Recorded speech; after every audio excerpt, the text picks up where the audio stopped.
पुराना संबंध है। यहाँ के सांसद भी रहे हैं भाई जनाब शाहनवाज हुसैन साहब, और फिर भागलपुर जिले के प्रभारी मंत्री और बिहार सरकार के माननीय मंत्री राजस्व एवं भूमि सुधार विभाग श्री राम सूरत जी, ग्रामीण कार्य विभाग के माननीय मंत्री श्री जयंत राज जी और हर समाज सुधार अभियान के कार्यक्रम में उपस्थित रहने वाले मद्य निषेध उत्पाद एवं निबंधन विभाग के माननीय मंत्री श्री सुनील कुमार जी, बांका के माननीय सांसद श्री गिरधारी यादव जी, भागलपुर के माननीय सांसद श्री अजय कुमार मंडल जी, गोपालपुर के माननीय विधायक श्री नरेंद्र कुमार नीरज जी गोपाल मंडल जी, पीरपैंती के माननीय विधायक श्री ललन कुमार जी, सुल्तानगंज के माननीय विधायक श्री ललित नारायण मंडल जी, बिहार विधान परिषद के माननीय सदस्य श्री संजय सिंह जी, विधान परिषद के माननीय सदस्य श्री संजीव सिंह जी, विधान परिषद के माननीय सदस्य श्री एन.के. यादव जी, राज्यसभा के पूर्व सांसद श्रीमती कहकसा परवीन जी, पूर्व विधायक श्री मनीष कुमार जी, पूर्व विधायक श्री लक्ष्मीकांत मंडल जी, यहाँ उपस्थित स्वर्गीय सदानंद बाबू के सुपुत्र और जो हम लोगों के साथ हैं श्री शुभानंद मुकेश जी, और इस समाज सुधार अभियान में उपस्थित सभी सम्मानित नेतागण, जनप्रतिनिधिगण एवं मेरे प्रिय साथियों, और इस कार्यक्रम में उपस्थित अधिकारीगण, मुख्यमंत्री के प्रधान सचिव श्री दीपक कुमार जी, बिहार सरकार के मुख्य सचिव जनाब अमीर सुभानी जी, बिहार के पुलिस महानिदेशक श्री एस.के. सिंघल जी, गृह विभाग एवं सामान्य प्रशासन विभाग के अपर मुख्य सचिव श्री चैतन्य प्रसाद जी, मद्य निषेध उत्पाद और निबंधन विभाग के अपर मुख्य सचिव श्री के पाठक जी, स्वास्थ्य विभाग एवं पथ निर्माण विभाग के अपर मुख्य सचिव और भागलपुर और बांका के प्रभारी सचिव श्री प्रत्यय अमृत जी, सूचना एवं जनसंपर्क विभाग के सचिव श्री अनुपम कुमार जी, भागलपुर के प्रमंडल के आयुक्त श्री प्रेम सिंह मीना जी, पुलिस उप महानिरीक्षक श्री सुजीत कुमार जी, भागलपुर के जिला पदाधिकारी श्री सुब्रत कुमार सेन जी, बांका के जिला पदाधिकारी श्री सुहर्ष भगत जी, भागलपुर के वरीय पुलिस अधीक्षक श्री बाबूराम जी, नवगछिया के पुलिस अधीक्षक श्री सुशांत कुमार सरोज जी, बांका जिले के पुलिस अधीक्षक श्री अरविंद कुमार गुप्ता जी, और इस कार्यक्रम में अपनी बात यहाँ जीविका की दीदियों के समूह से जो रखा उन्होंने अनुभव साझा करने वाली श्रीमती एकता कुमारी शर्मा जी, श्रीमती समुद्री देवी जी, मोहतरमा समा परवीन जी, श्रीमती कुसुम पासवान जी, श्रीमती ललिता देवी जी, और यहाँ उपस्थित जीविका की दीदियां, सभी विशिष्ट अतिथिगण, प्रिंट एवं इलेक्ट्रॉनिक मीडिया के पत्रकार मित्रों, छायाकार बंधुओं और इस कार्यक्रम में उपस्थित बहनों एवं भाइयों, आज अनेक लोगों ने अपनी बात यहाँ पर कही और जीविका समूह की 5 दीदियों ने भी अपनी बातों को रखा। किसी ने बाल विवाह से उनका अपना अनुभव हुआ, उन्होंने अपनी बात रखी, एकता कुमारी शर्मा जी ने।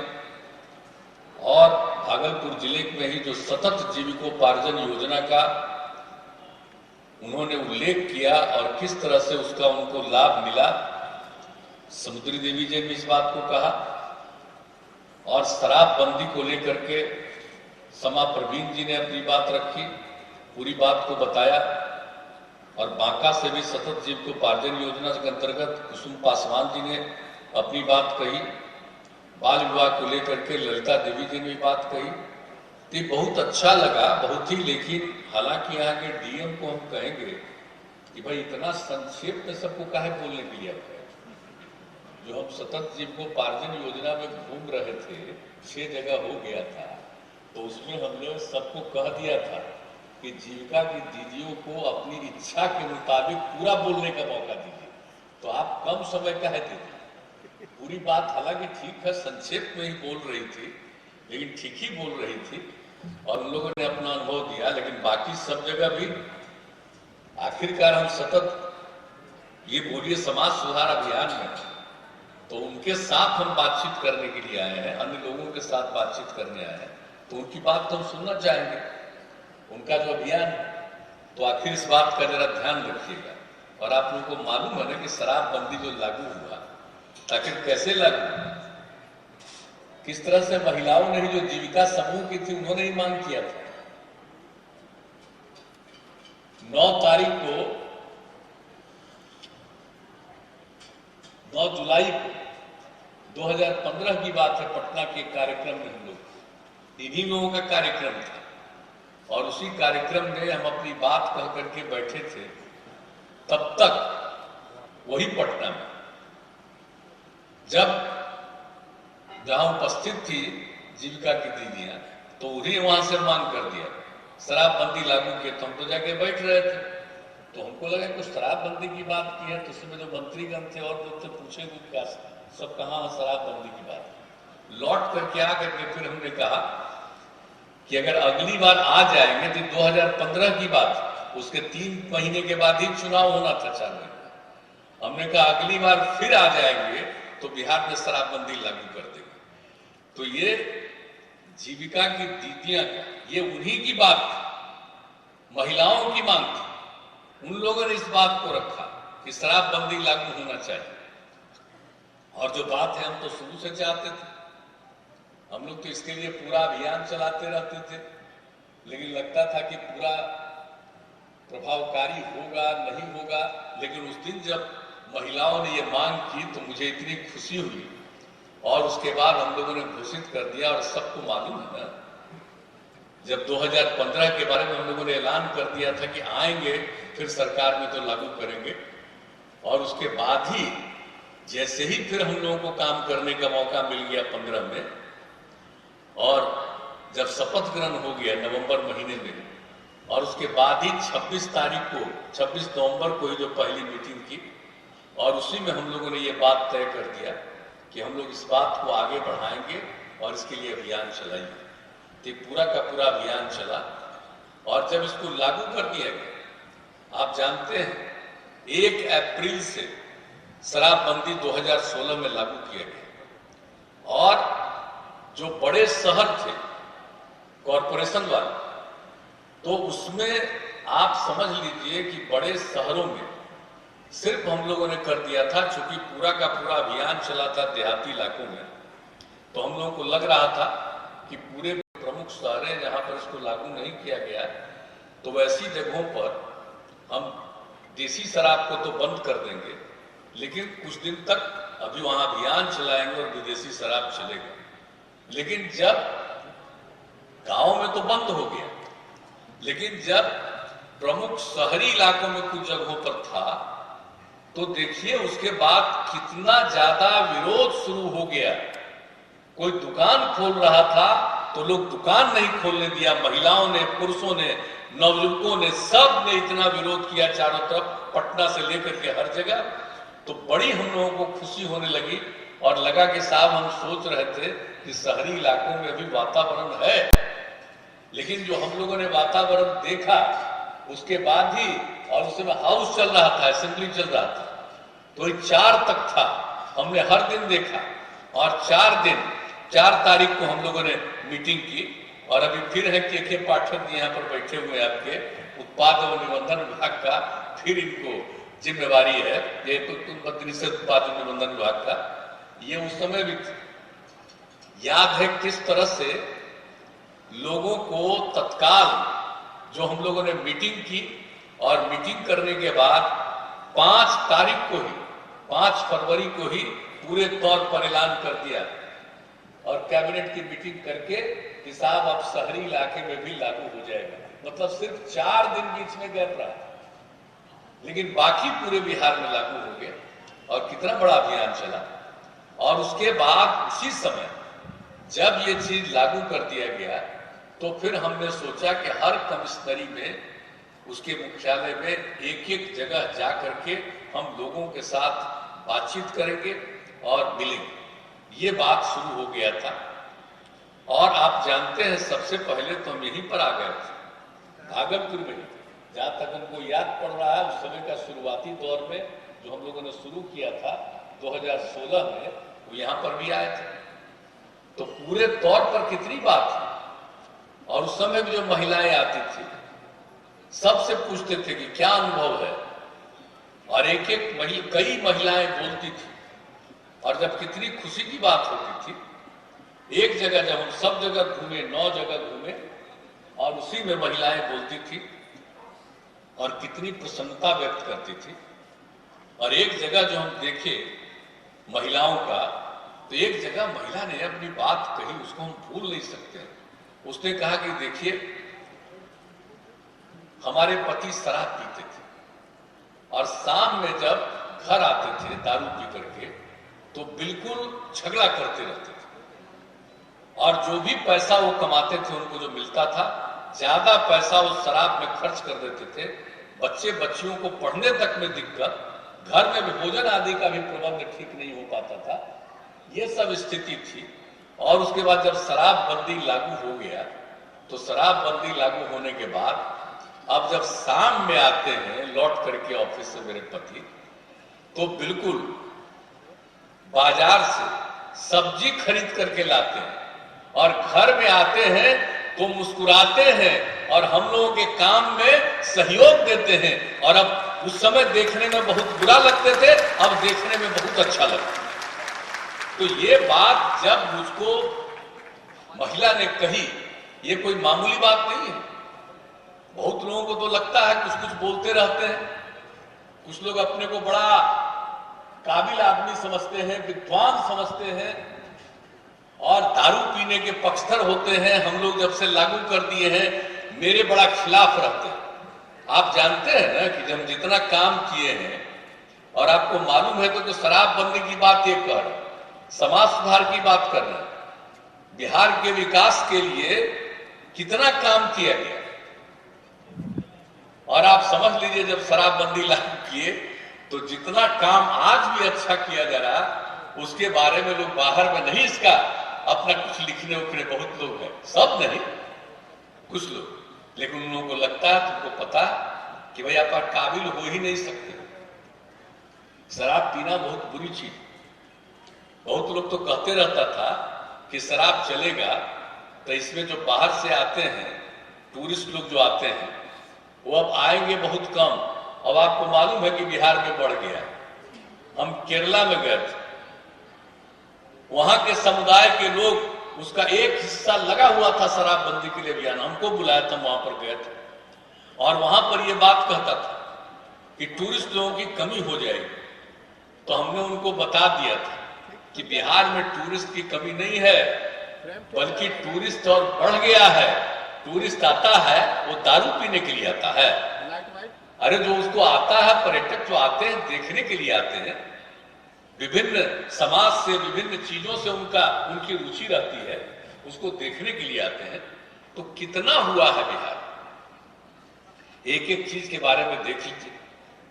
और आप जानते हैं जब शराबबंदी लागू किया गया, तो कितने लोगों ने शराब पीना छोड़ दिया। आज उनकी स्थिति कितनी सुधरी। तो हर प्रकार से स्थिति में काफी सुधार आया। और हमको तो जो अभी हमने लेटेस्ट फिगर मंगवाया था कि भाई जरा सा लेटेस्ट एकदम अध्ययन कर लीजिए कि कितने दिनों में कितना तक हो गया था, तो हमको जो पता चला ये मालूम हुआ कि 1,60,00,000 से ज्यादा लोग शराब पीना छोड़ दिए। अभी भी हमने अपने अधिकारियों को कह दिया कि आप लेटेस्ट, ये 18 में हुआ था एक बार, हमने फिर कहा है कि शराब पीना जो छोड़े हैं उनकी संख्या और अद्यतन आए, इसको देखने के लिए लोगों को भेजिए। आप सोच लीजिए, जो लोग शराब पीते थे उन्होंने पीना छोड़ दिया, स्थिति में कितना सुधार आया। आप जरा देख रहे हैं कितना बुरा हाल था बिहार का। बिहार के विकास के लिए तो सब काम किया गया। क्या हालत था जब हम लोगों को काम करने का मौका मिला, तो कहां आते थे जी? शाम होने के बाद घर से निकलने का हिम्मत करता था? घर से निकलते नहीं थे शाम होने के बाद। कैसी स्थिति रहती थी पहले की स्थिति। और फिर कहीं कोई जाना चाहता था तो बहुत जगह सड़क तो नहीं था, ज्यादातर जगहों पर तो पैदल जाना पड़ता था। अरे हम जब एमपी थे तो हमको अपना याद है, बाढ़ के एमपी थे, ताल का इलाका, और कहीं कोई सड़क नहीं, पैदल चलते थे। आपको मालूम, हम अपने क्षेत्र में घूमते थे और जिस दिन भी हम क्षेत्र में जाते थे, एक दिन में हम पैदल 12 किलोमीटर चलते थे। हम केंद्र में मंत्री भी हो गए थे, उस समय की भी बात है। ये बिहार का हाल था। और कहीं भी जाते थे तो क्या बुरा हाल रहता था, किस तरह से लोगों को दिक्कत होती थी। तो हम लोगों ने कितना ज्यादा काम करना शुरू किया।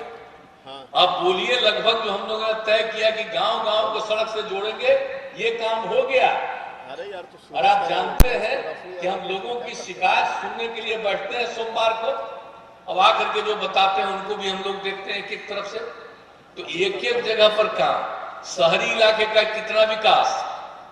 देखो लाइट का। और केंद्र में जब श्रद्धेय अटल जी की सरकार बनी, तब पूरे देश में और भी केंद्र सरकार की तरफ से सड़कों के बनाने का जो निर्णय लिया गया, और वो उसके बाद से जो काम शुरू हुआ है, अब कितनी सड़कें बनी हैं, राज्य सरकार के द्वारा कितनी सड़कें बनी, गांव की कितनी सड़कें बनी, शहरों की कितनी सड़कें बनी है।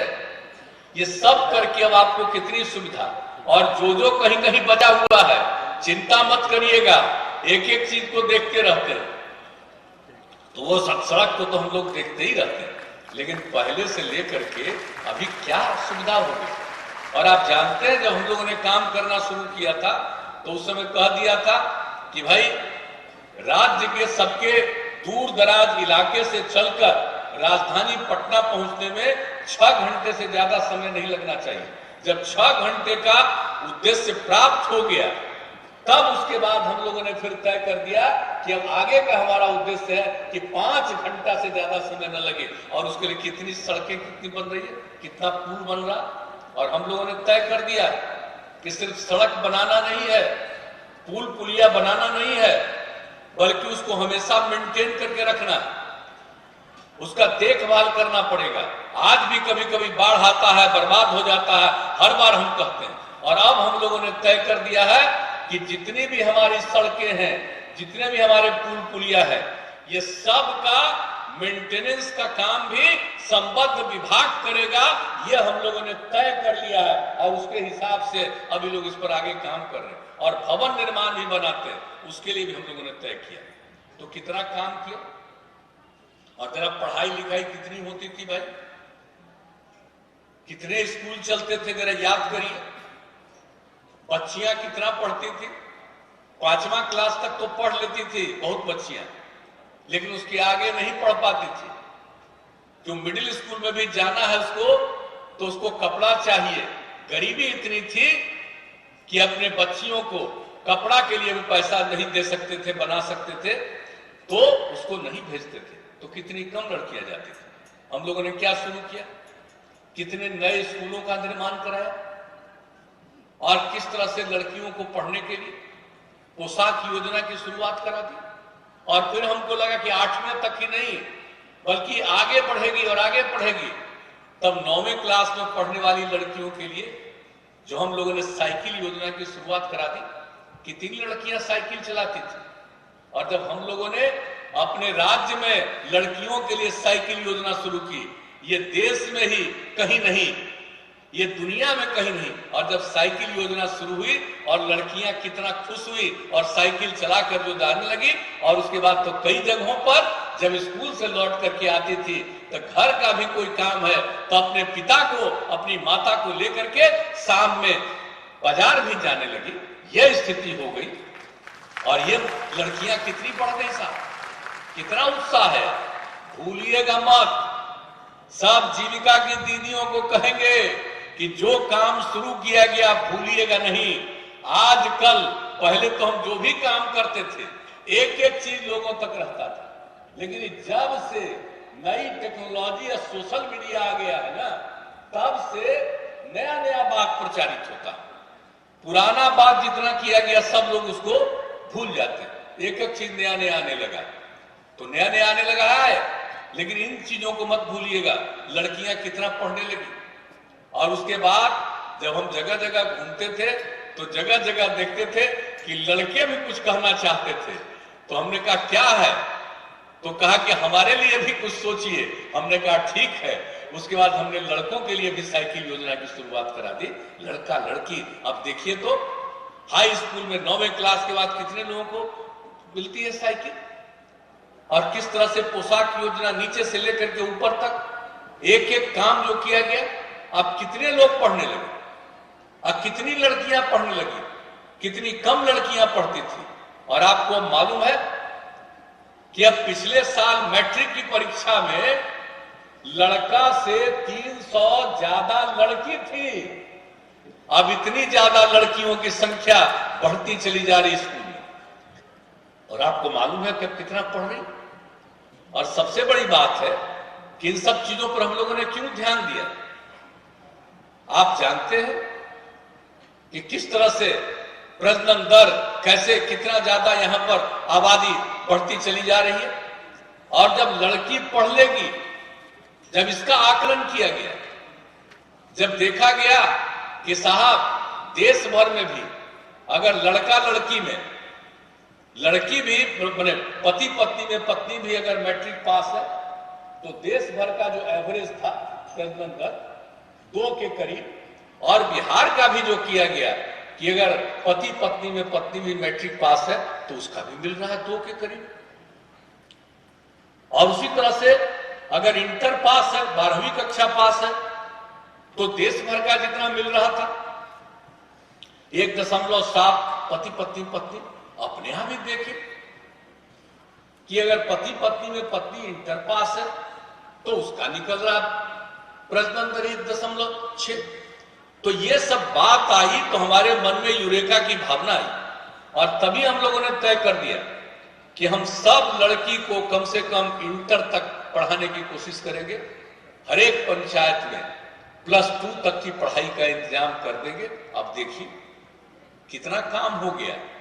और कल भी आप जानते हैं ना, कैबिनेट ने जो प्रस्ताव पारित कर दिया, कितना ज्यादा जो कुछ भी जहां जिन पंचायतों में हाई स्कूल नहीं, +2 तक की पढ़ाई नहीं थी, उन सब जगहों पर पहले से काम किया था, नया नया शुरू करवा दिया था। और बाद में जब पता चला कि कई पंचायतों में जगह नहीं मिल रहा था नया स्कूल खोलने के लिए, तो बाद में हम लोगों ने वहां पर शुरू करा दिया। 8वीं तक की जहां पढ़ाई होती है वहीं पर से। अब देखिए 9वां 10वां तक का हो गया, अब उसके आगे 11वां तक का, और फिर जितना बनाए हैं और जितना पहले से है, ये सब की स्थिति को +2 तक की स्थिति में अच्छा बनाने के लिए भी हम लोग कितना काम कर रहे हैं। और आपको मालूम है कि कल ही कैबिनेट से 8,000 करोड़ रुपया से भी ज्यादा का हम लोगों ने पास कर दिया है, बिल पास कर दिया, ताकि किसी भी प्रकार की दिक्कत नहीं। अब सोच लीजिए, हम लोग एक एक काम करते रहते हैं, सब लोग आगे बढ़े, सब लोग पढ़े, ये सब काम किए। स्वास्थ्य की क्या स्थिति थी पहले, कहां पढ़ाई होती, कहां इलाज होता था। कोई जाता था इलाज करने के लिए, और उसके बाद हम लोगों ने डॉक्टर से लेकर के बाकी एम्प्लॉय और सब जगह पर अस्पतालों के बारे में जो सुधार करवाया, कितना सुधार करवाया। पहले कितने लोग जा रहे थे प्रखंड स्तर पर, मात्र 39, जो हम लोगों ने 2006 में सर्वे कराया था फरवरी तक, और उसके बाद जो हम लोगों ने काम करना शुरू किया, आज क्या स्थिति है। हर उस जगह पर अब जाते हैं जहां जाते थे 39 एक महीना में, अब एक महीना का हो गया 10,000। एक एक तरह से काम, कितने नए और मेडिकल कॉलेज की भी स्थापना, नए और इंस्टीट्यूशन, कितना सब काम, स्वास्थ्य के काम। तो शायद देख लीजिए, स्वास्थ्य का हो, शिक्षा का हो, हर इलाके में एक जगह से दूसरी जगह जाने के लिए सड़कों का हो, पुल पुलियों का हो, सबके लिए हम लोगों ने काम किया। महिलाओं के उत्थान के लिए काम किया।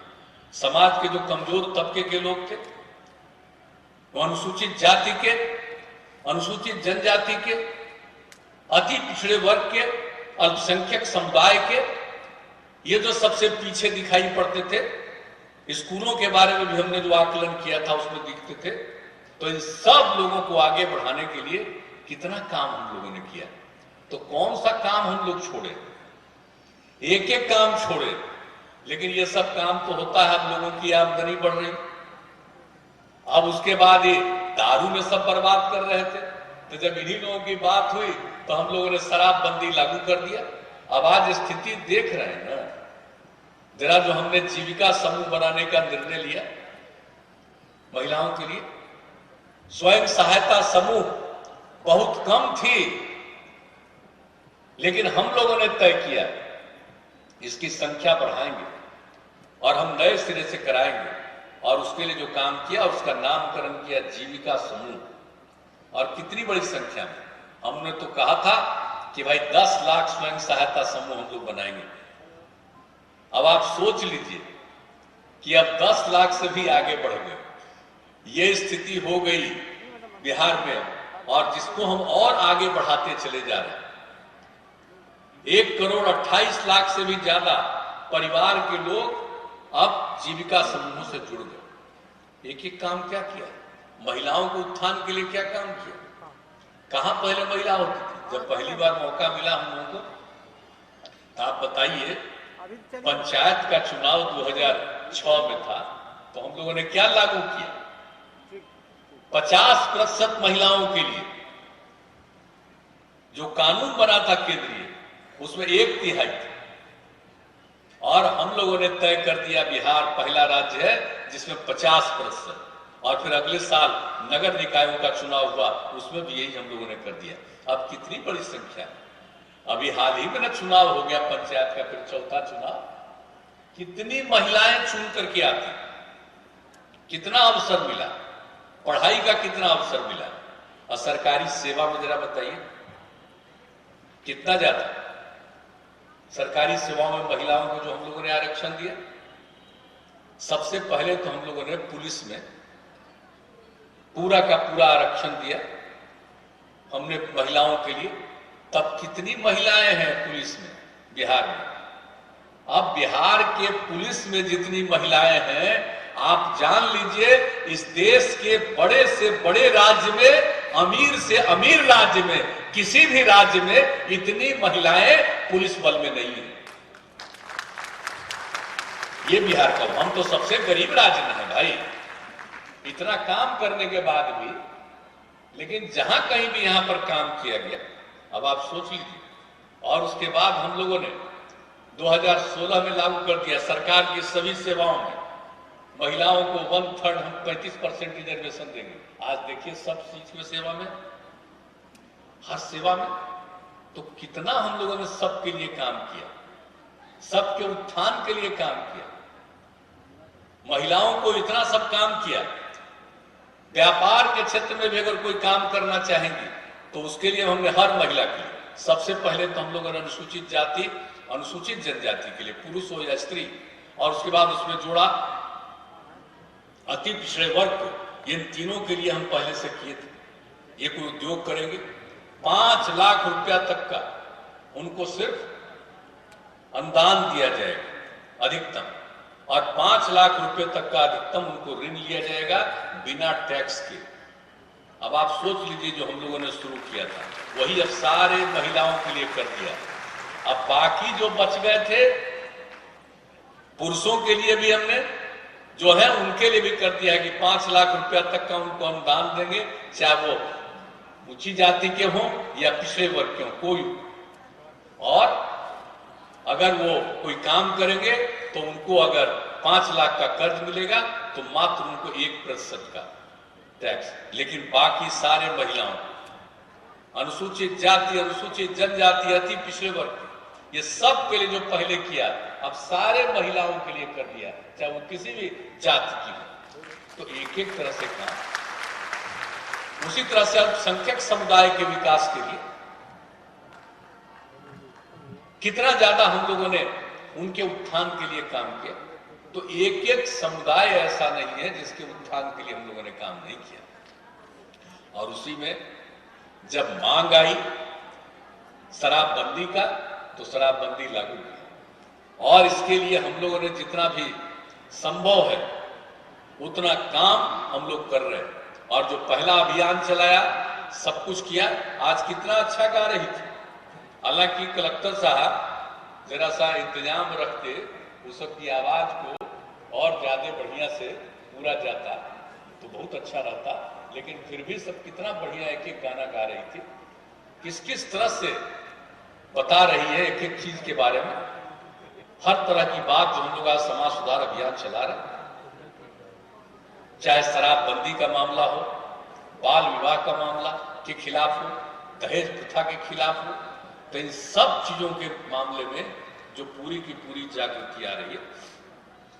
तो हम लोगों ने फिर से ये सोचा कि भाई ये काम तो होगा। और बीच बीच में आप जानते हैं ना कि बीच में क्या हो गया था, बीच में इधर घटना घट गई, जो जहरीला शराब पी करके मरा, उसकी घटना आ गई, तो उसको लेकर के लोग कहने लगे शराबबंदी का तो कोई मतलब नहीं है, फालतू चीज है। हम कह रहे शराबबंदी का मतलब ये तो साबित कर रहा है ना, दारू पियोगे तो मरोगे। दारू तुमको कोई दे रहा, जहरीला दे रहा, तुम पी रहे हो तो मर रहे हो, बड़ी बुरी चीज है। कितने तरह से लोग इधर उधर बोलते रहते। तब हमने सोच लिया कि बड़े पैमाने पर हम लोग निश्चित रूप से लागू करेंगे, हम लोग फिर से समाज सुधार अभियान। और सबसे पहले हम लोगों ने 16 नवंबर को मीटिंग की, पूरे राज्य के सभी अधिकारियों के साथ सब जगह 7 घंटा हमने मीटिंग की। और उसके बाद वही तय हुआ कि हम लोगों को इस काम को आगे करना है। और फिर 26 तारीख से, तो हम लोगों ने इसको 26 नवंबर से, जिसको नशा मुक्ति दिवस हम लोग कहते हैं, उस नशा मुक्ति दिवस के अवसर पर हम लोगों ने तय कर दिया कि आज से हम लोग ये अभियान शुरू कर देंगे। तो यही अभियान शुरू किया। और इसी अभियान के सिलसिले में हमने तय किया कि हम जाएंगे कम से कम 12 जगह। पिछली बार तो गए थे 9 जगह, इस बार हमने बढ़ा करके कर दिया है 12 जगह। तो 6 जगह तो गए, और फिर तीसरा राउंड कोरोना का आ गया, तो उसी के चलते सब चीज को रोकना पड़ा। तब मुक्ति मिल गई। तब तो जानते ही अब इससे छुटकारा धीरे धीरे मिल रहा। अब तो आपके यहाँ शराब भी बिल्कुल कम हो गया है, पूरे तौर पर काफी कम संख्या हो गई है। यहाँ भी मेरे ख्याल से भागलपुर में भी और बांका में भी बहुत कम संख्या हो गई है, जो हमको लेटेस्ट फिगर मिला है उसके हिसाब से। तो अब ये स्थिति है। तो हम लोगों ने आज से फिर शुरू कर दिया। तो अब ये लगातार बाकी जो 6 जगह है वो सब पूरा करेंगे। लेकिन सिर्फ हम जा करके पूरा नहीं कर रहे। आप समझ लीजिए कि इस चीज को बहुत आगे बढ़ाना, एक एक चीज को। और यहाँ पर जितनी जीविका समूह की महिलाएं, अन्य जो हमारे जनप्रतिनिधि और बहुत लोग जो यहाँ पर बैठे हुए, सबसे हम कहेंगे ये अभियान तो भाई निरंतर चलाइए। और जानते हैं बहुत लोग जो अनाप शनाप बोलता है, अभी आप समझ रहे हैं कि समाज सुधार अभियान का ये कागज सबको दिया गया है। ये घर घर में रखिएगा। जरा समाज सुधार अभियान में क्या लिखा गया जरा देख लीजिए। शराब के दुष्प्रभावों पर जो वर्ल्ड हेल्थ ऑर्गेनाइजेशन, विश्व स्वास्थ्य संगठन ने एक रिपोर्ट जारी की थी, और पता है विश्व स्वास्थ्य संगठन, वर्ल्ड हेल्थ ऑर्गेनाइजेशन ने 2016 में सर्वे किया, जो हम लोग लागू किए शराबबंदी, पूरे दुनिया का किया, और पूरे दुनिया का उसने जो पूरा किया, और 2018 में वर्ल्ड हेल्थ ऑर्गेनाइजेशन में इस चीज को जारी किया। और क्या अद्भुत जारी हुआ है। इस बात को हम उसी समय से कह रहे हैं कि लोगों करिए, और इस अभियान के सिलसिले में हम खास तौर पर आप सब लोगों के ये ध्यान में लाना चाहते हैं कि इसको हमेशा ध्यान में रखिए। दुनिया भर का सर्वे किया, एक एक जगह का आंकड़ा लिया, और कि शराब लगभग 200 बीमारियों को बढ़ाता है। आप जरा सोचिए, दारू पीता है तो अनेक प्रकार की बीमारियों को बढ़ाता है, 200 बीमारी को बढ़ाता है। अब बड़े पढ़े लिखे लोग और समझते नहीं, हम ही पर कुछ लोग बहुत अनाप शनाप बोलते रहते हैं। तो इसलिए तो हम एक एक घर में, वर्ल्ड हेल्थ ऑर्गेनाइजेशन का रिपोर्ट है, आप जरा देखिए दुनिया में कितने तरह की नई बीमारियां फैलती है। बहुत लोग कहते हैं कि कुछ लोगों को पीने की इजाजत दीजिए, कहा कि उसका तबीयत ये है, वो अपने स्वास्थ्य को ठीक रखने के लिए पीना चाहता है। अरे पीने से स्वास्थ्य ठीक होता है, पीने से स्वास्थ्य खराब होता है, और हमने बिहार में नहीं आने दिया। और हमने कहा कि जिसको लगता है स्वास्थ्य का, उसके लिए हम लोगों ने जगह जगह सेंटर बना दिया 16 में ही, और कहा कि लोग जा करके किनारे में रहेंगे, और सबको समझाया और दारू पीना बंद किया। तो आप जरा समझ लीजिए कि शराब पीना कितनी बुरी चीज है, और 200 बीमारियों को बढ़ाता है, 200 बीमारियों को बढ़ाता है। और शराब का सेवन cancer, AIDS, hepatitis, TB, liver, दिल की बीमारियां, मानसिक बीमारी, माता शिशु से संबंधित बीमारियों के साथ साथ हिंसक प्रवृत्ति को भी बढ़ाता है। ये इसने सब बात लिखा है। और आप जानते हैं शराब पीने के कारण जो वर्ल्ड हेल्थ ऑर्गेनाइजेशन ने, WHO ने जारी किया, कि आप जान लीजिए कि आत्महत्या, सुसाइड जो करता है, आत्महत्या जो लोग करता है पूरे दुनिया में, 18% लोग आत्महत्या करता है दारू पीने के कारण। दारू पीता हुआ आत्महत्या करता है, दारू पीने वाला इतना ज्यादा सुसाइड करता है। और इसके अलावे आपस का जो झगड़ा जो है, ये सबसे ज्यादा आपस का झगड़ा दुनिया भर में जो दारू पीता है वही आपस में झगड़ा करता है, और आपस का झगड़ा इससे ज्यादा कहीं नहीं है जो दारू पीने वाला झगड़ा करता है। ये सब रिपोर्ट। और आपको मालूम है, सड़क की दुर्घटना, दारू पी के गाड़ी चलाइएगा तो दुर्घटना होगा ही। कि दुनिया भर में दारू पी करके गाड़ी चलाने के कारण जो दुर्घटना होती है सड़क की, 27% दुनिया भर में शराब पी करके गाड़ी चलाने के कारण दुर्घटना का है। ये WHO ने इन सब बातों को लिखा है, और अन्य बातों के बारे में भी सब कुछ लिखा है। ये अभी की कौन कौन गंभीर बीमारी के शिकार होते हैं सबसे ज्यादा, 48% समझ लीजिए कि लीवर सिरोसिस के शिकार होते हैं, और माउथ कैंसर के 26% लोग शिकारी होते हैं। गंभीर बीमारी, पैंक्रियाज की गंभीर बीमारी के 26% शिकारी होते हैं, टीबी के 20% शिकारी होते हैं। मतलब ये चीज WHO ने पूरे दुनिया का आकलन करके 2018 में प्रकाशित किया, लेकिन लोगों को समझ में नहीं आया। अभी जो अनाप शनाप लोग बोलते हैं, हम लोगों ने इसी के लिए इसको कर दिया है, ताकि घर घर तक रहे और सब कोई दिखाते रहिए। एक एक जगह इसको देखिए, और लोग बात करते हैं, भूल जाते हैं, अपने राष्ट्रपिता को भूलते हैं। काबिल लोग अपने को समझते हैं, पद पर है और अपने को काबिल समझता है। कौन है राष्ट्रपिता? देश को आजाद किसने कराया?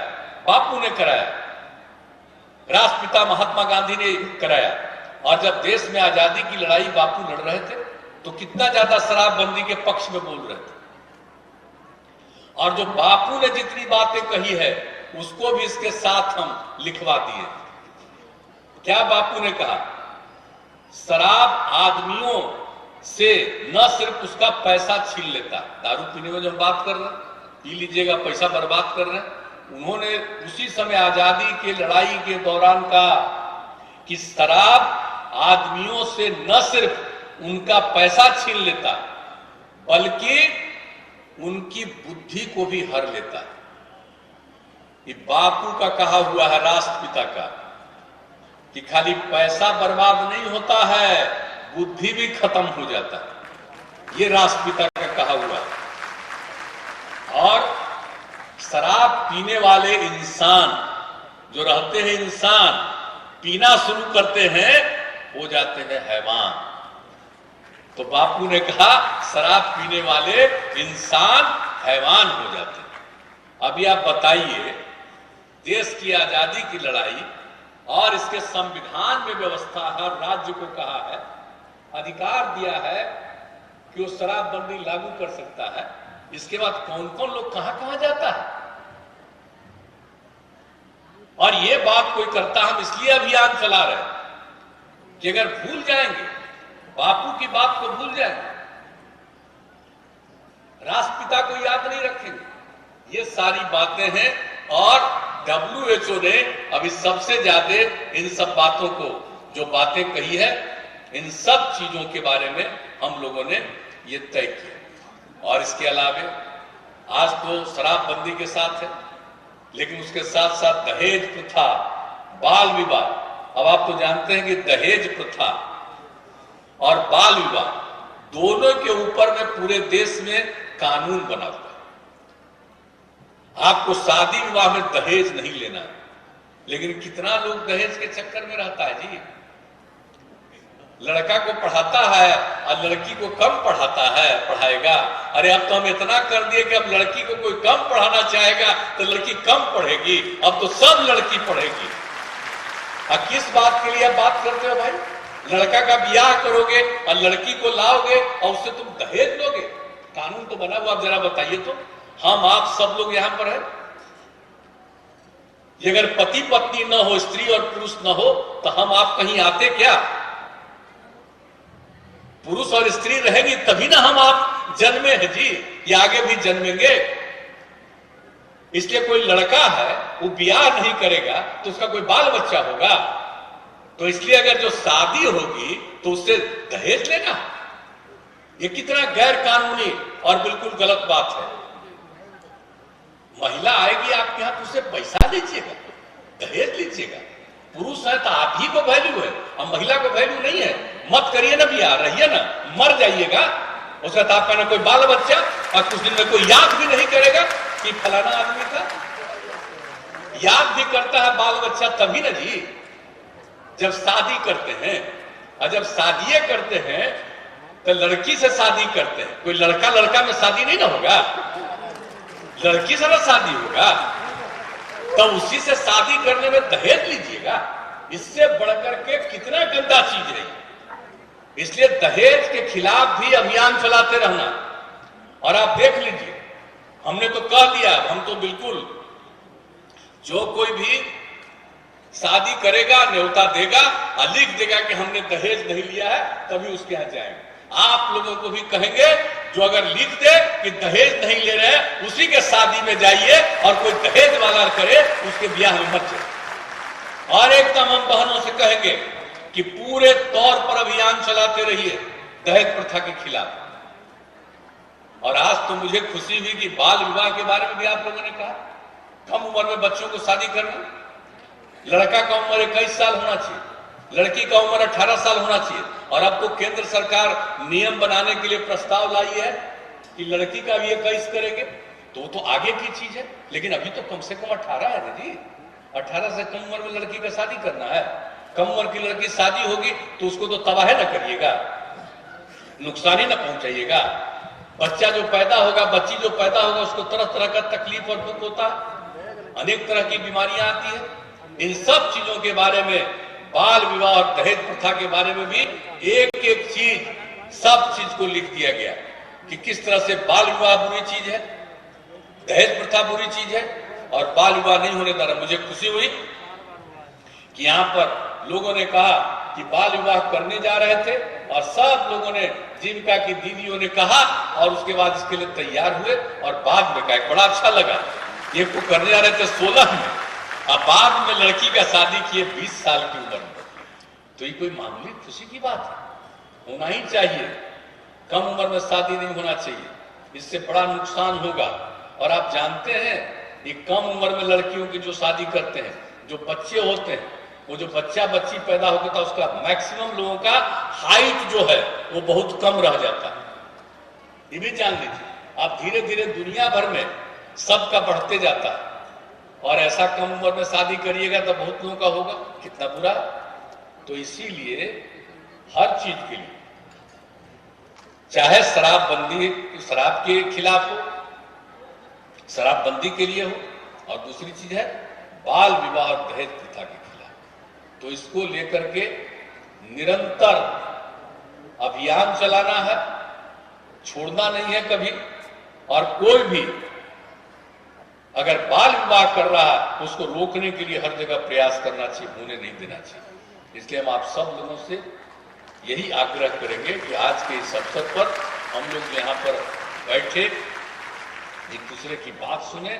हम तो समाज के कल्याण के लिए तो काम करते ही रहेंगे, आपकी सेवा करना ही मेरा धर्म है, ये सब तो मानते हुए हम लोगों को आपने मौका दिया है, हम आपके हित में काम करेंगे, विकास का काम करेंगे, सबको आगे बढ़ाएंगे, राज्य को आगे बढ़ाएंगे, देश में विकास में अपनी भूमिका देंगे, सब काम करेंगे और समाज में प्रेम और भाईचारे का माहौल होना चाहिए। कितना क्राइम भी घटा, ये सब काम हम लोग करवाते हैं, लेकिन इन सब चीजों के साथ साथ ये अभियान भी बहुत जरूरी है, ये सब के समाज के हित में है, लोगों के हित में। इसलिए हम आप सब लोगों से आग्रह करेंगे कि ये जो समाज सुधार अभियान है, नशाबंदी को लेकर के, और दूसरी बात है बाल विवाह और दहेज प्रथा, इन सब के लिए निरंतर अभियान चलाते रहिएगा, करिएगा ना लगातार, हाथ उठा के बताइए। चलिए, बहुत बहुत धन्यवाद।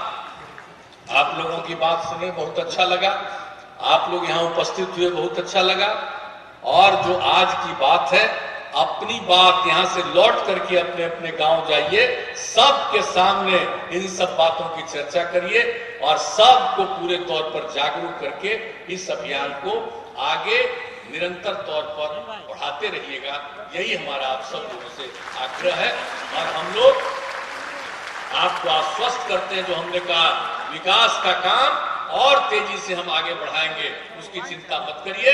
लेकिन समाज में जो हमने कहा प्रेम का, भाईचारे का भाव होना चाहिए, मिलकर चलेंगे, एक दूसरे के प्रति सम्मान करेंगे, और जब मिलकर चलेंगे समाज बहुत आगे बढ़ेगा।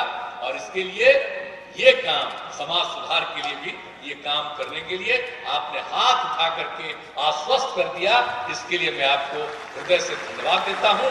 और ये अभियान निरंतर चलना चाहिए। अंतिम में यही कहेंगे कि 12 दिन हम कहीं जा रहे हैं, वहीं तक अभियान नहीं है, ये निरंतर जारी रहेगा अभियान। तो इन्हीं शब्दों के साथ आप सब लोगों से मिलकर के खुशी हुई। आप सबकी उपस्थिति के लिए आपका मैं पुनः न सिर्फ धन्यवाद देता हूं, बल्कि आपका अभिनंदन करता हूं और अपनी बात को समाप्त करता हूं। बहुत बहुत धन्यवाद।